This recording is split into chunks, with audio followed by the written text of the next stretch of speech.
ปงกระทะแล้วโจนกระทั่งว่าได้ข้างไม่เพิ่นก็บอกว่าว้าหิวเข่าวซะแล้วแม่รอบเด้อแม่ก็นั่งเล่นบ่ทันได้เข้าบ่อนนอนดอกก็ได้ยินแต่เสียงว่าแม่เติมทานกินหมูกระทะกันนะว่าซั่นลีลาหลายอีหลีตอนที่แม่กินเพิ่นก็บอกว่าเพิ่นอิ่มแล้วบ่อยา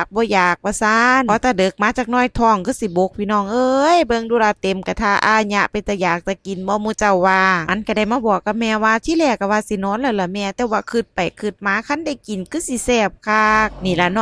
าะไว้กำลังกินกำลังนอนคือจังเพิ่นว่านั่นล่ะมื้อนี้บ่หิวหลายปานใดพี่น้องเอ้ยก็เลยมีเวลาเล่นหมู่เจ้าเบิ่งดูละขนาดตะเกียบมันยังเล็งว่าตรงบ่ตรงคันมื้อใดหิวคักๆบรรยากาศสิบ่เป็นจังซี่เลยพี่น้องเพิ่นสิหาแนวมาต้มโจนเต็มข้างกระทะเอเล่แต่ว่าขนาดมื้อนี้บ่หิวก็จัดหนักจัดเต็มคือเก่าที่แรกล่ะก็ว่าสินอนแล้วล่ะลับตาลงล่ะคือเห็น3สั้นจิ้มน้ำจิ้มว้ายคือสิแซ่บล่ะก็เลยมาย่างกินหลายคนก็ได้บอกว่าว้ายเห็นน้องโบ๊ทกินแล้วอยากกินตามเลยค่ะว่าซันจนกระทั่งได้สั่งน้ำจิ้มพุ่นเด้อพี่น้องนางก้อยก็ขอบคุณขอบคุณหลายๆเด้อค่ะ FC พี่น้องที่เอ็นดูน้องโบ๊ทบ่ว่าสิเป็นหน้าร้านหรือว่าโลกออนไลน์ค่ะทุกคนค่ะเพิ่นก็ได้สั่งน้ำจิ้มไปเติมน้องโบ๊ทฮอดบ้านผู้บางคนก็ได้ทักมาบอกว่ารู้แล้วทำไมน้องโบ๊ทชอบกินจังเลยก็น้ำจิ้มมันอร่อยมากว่าซันสำหรับผู้ใดสนจิตสนใจอยากน้องโบ๊ทไปเติมฮอดบ้านเด้อค่ะบ่ว่าสิเป็นบ้านฟ้าหรือว่าต่อก็สามารถทักแชทแม่ก้อยได้แอคเคาท์เดียวกันผู้ใดอยู่ใกล้หน้าร้านก็มาซื้อหน้าร้านก็ได้ค่ะทุกคนค่ะร้านน้องโบ๊ทหมูกระทะพิกัดตรงข้ามตลาดนัดคลองถมอำเภอแวงน้อยถนนแวงน้อยท่าวัดเด้